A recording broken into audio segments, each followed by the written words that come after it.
America is again winning each and every day.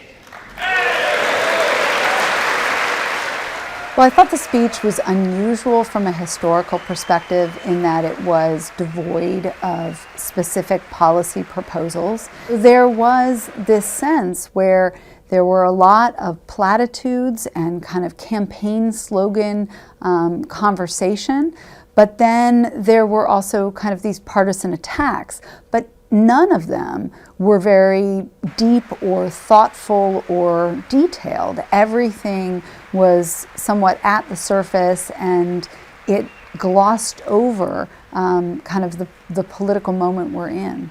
We must reject the politics of revenge, resistance, and retribution, and embrace the boundless potential of cooperation, compromise, and the common good.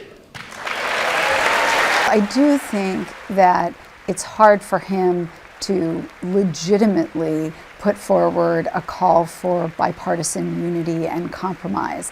His Twitter feed has been so full of vitriol, and his actions have never really suggested that he wants to do bipartisan work. I mean, he always seems to be playing to his base and even saying things that are specifically insulting or incendiary toward his opponents. And as a result of that, for him to kind of stand there and talk a good game is just not something that any politician really is going to buy.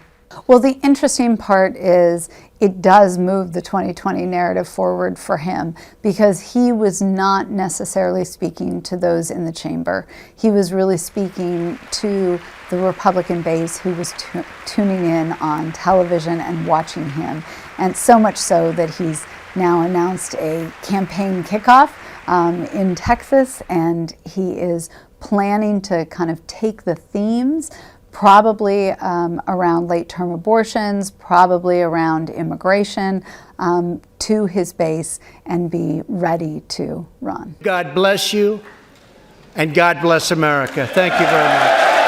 I actually do think President Trump will get a bump, and he's going to get a bump in precisely the people that he needed a bump with, and that is the Republican base.